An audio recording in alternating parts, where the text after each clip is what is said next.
The next job is to split the trunk. The tree has grown differently on each side, depending on its direction towards the sun and the prevailing winds, so the only way to get a balanced pair of skis is to use two lengths of wood from the same side of the tree.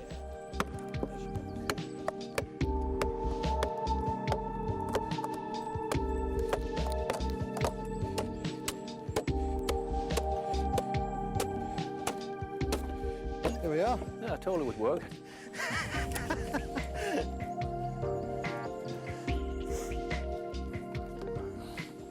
Tell you what, Bjorn, I'm really surprised at the weight of this piece of wood. Oh, so am I. It's heavy, isn't it? It is. For a piece of pine. It's a lot of tar in it, so that's why it's still heavy.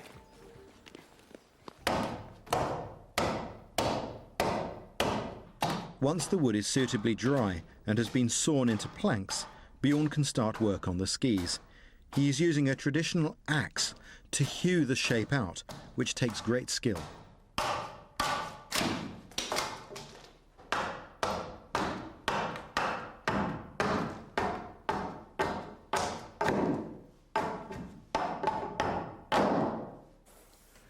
That's looking nice, isn't it? It's getting better. Which is going to be the running surface of this? This will be the running surface. Yeah? And why is that?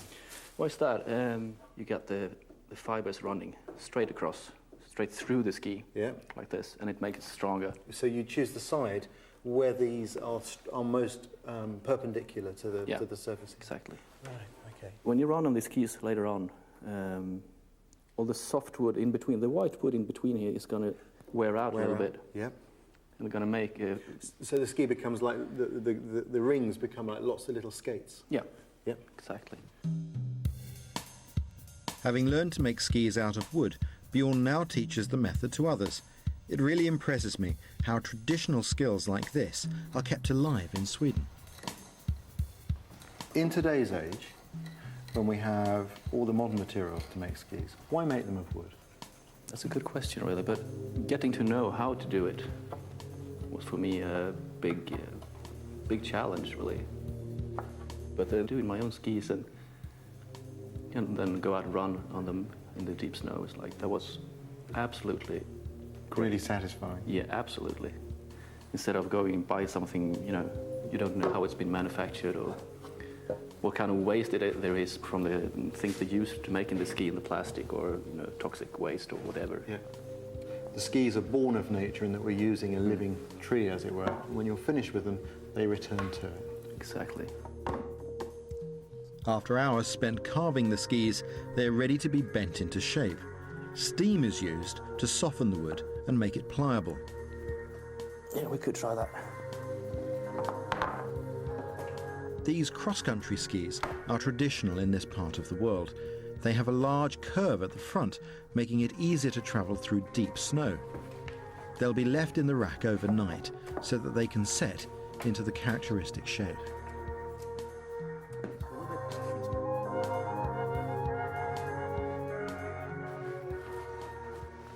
Meanwhile, I'm going to find another substance from the pine tree which we'll need in the process of making skis: pine tar.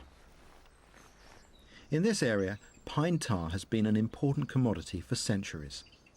As a preservation for wood, it has been used extensively in building, particularly within the shipping industry. Åke Karlsson is an expert when it comes to the pine, and he knows these forests intimately. Tar and turpentine are what keeps a growing tree from rotting alive, its natural preservatives. They're found in abundance in the roots of the tree. Dinging up ancient dead roots and stumps also means the living trees aren't damaged.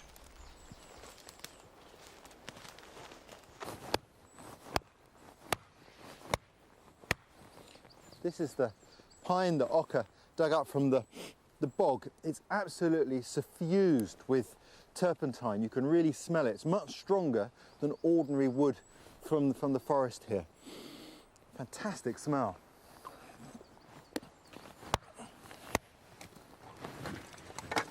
Here we go, Åke. Shall I put it in here? Ja, släng in det där Ja. så fyller vi på den där biten. Det blir bra så.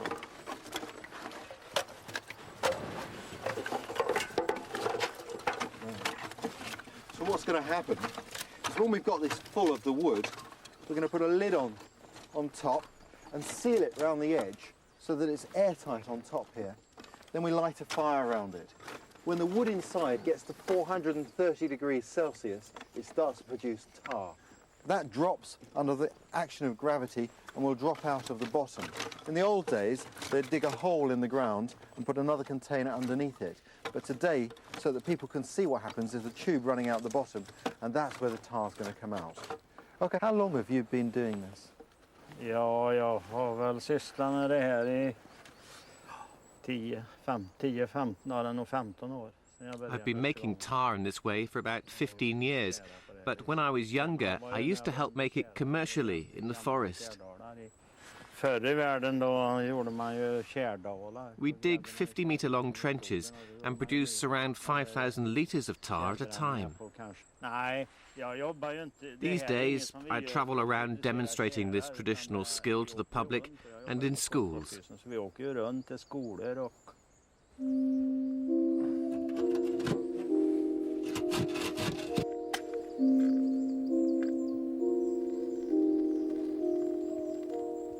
There's so much tar in this wood, especially the roots, that you can light it first time.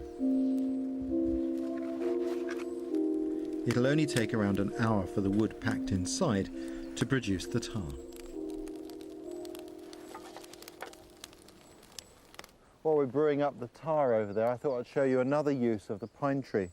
And this comes from Finland. It's something that was done during the Second World War, using dry seasoned pine logs like this to make a cooking stove that can be put inside a tent or used just out in the forest to cook on top of. It gives great warmth and it's very controllable.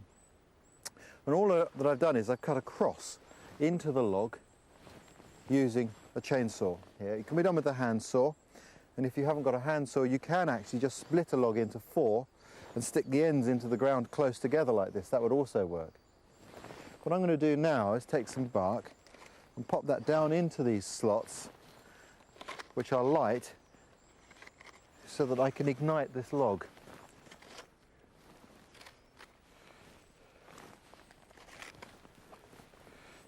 Also put a few small twigs in, dry twigs, to help make the thing catch fire.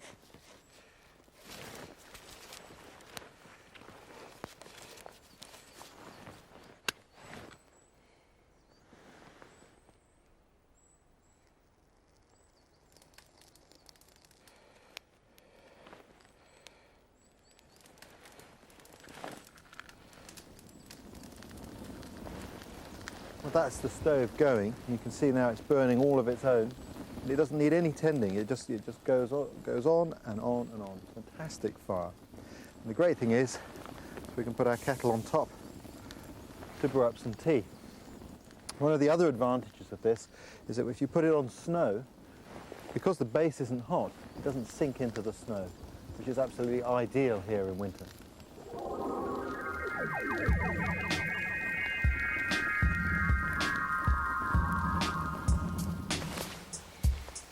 All I need now are a few fresh pine needles for one of my favourite brews, pine needle tea.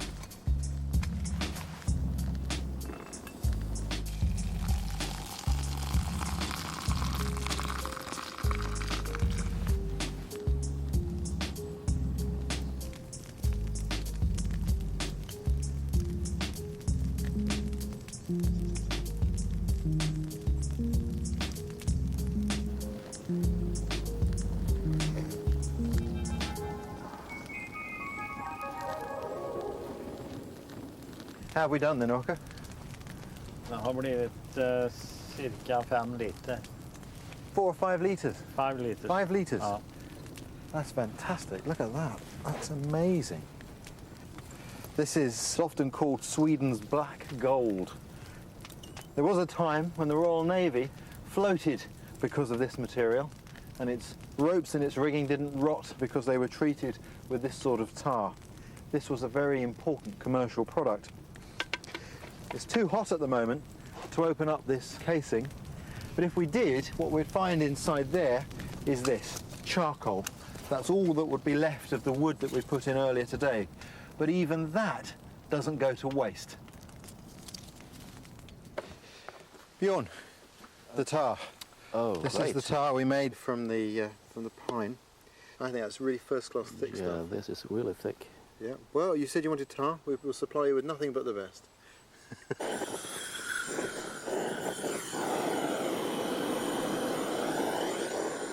Bjorn is heating the wood first so that the tar soaks in well.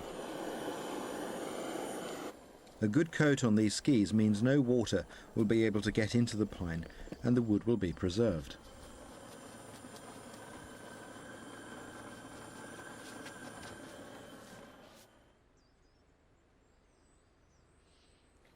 Well, Bjorn, that's fantastic. Yeah, Amazing. they look great. It's quite something, isn't it? Think just a piece of pine, like the old tree here, and the tar from the tree itself Yeah, provide everything that we need. So a really useful tree. it is really useful. Thank you. It's been a real pleasure. Thank Been you. great Ray. watching you work. It's fantastic. Enjoy and have a good run with them. I hope we do. Yeah. The skis will be vital in the north when I return in the winter. But before I leave the south, I want to see how the most important tool in bushcraft is made, in the traditional way. Hey, Julius. Hey. Nice to meet you. I brought you some charcoal from the forest. Is that going to be some use to you, do you think? Yeah, I think it will do the trick. Excellent. Yeah. Right then. Yeah. I'm looking forward to this. Yeah. So You want me to do a knife? A knife. Yeah. We'll fix that. We'll take the charcoal. Okay. Julius Pettersson is part of a long tradition of blacksmithing, yet another skill which still thrives here. Some of the best knives in the world are made in Sweden. I've asked Julius to make me a general-purpose knife blade, suitable for using in the bush. He's wrapping a piece of hard carbon steel within a softer metal to give the blade both strength and flexibility.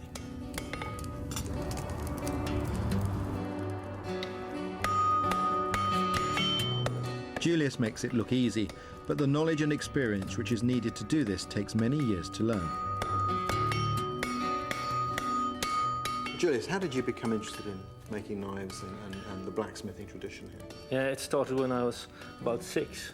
I was visiting my grandfather, and he's a blacksmith. And when I was 6 years old, he made me a knife.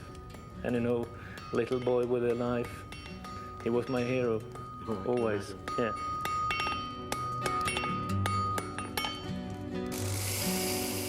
The edge of the knife is ground to the correct shape. And after various stages of reheating, the knife is hard enough for a final polish.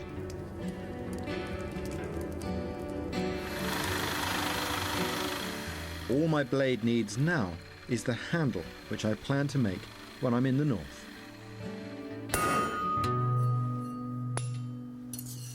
So, here's the knife. Well, Julius, that's fantastic. I'm really impressed. Beautiful. That's how the most important tool in bushcraft is manufactured. Yeah. Thank you. I think there's a tradition which we both share, both in England and in Sweden, and that is if someone gives you a knife, you must give them a silver coin, lest the blade cut a friendship. Yeah. Thank you very much. Thank you. så mycket.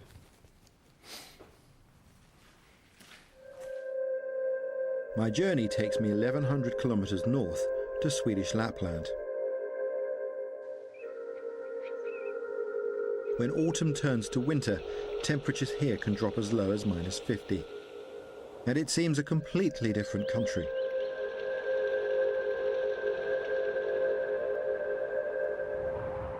Most of the bird species escape to warmer climes, and to live here, you really have to be hardy. All the lakes and most of the rivers are frozen solid, with the ice in some places a metre deep. What this does mean is that the wilderness becomes more easily accessible. You can travel great distances across the frozen water, either by snowmobile or by dog sled, which is something I've always wanted to try.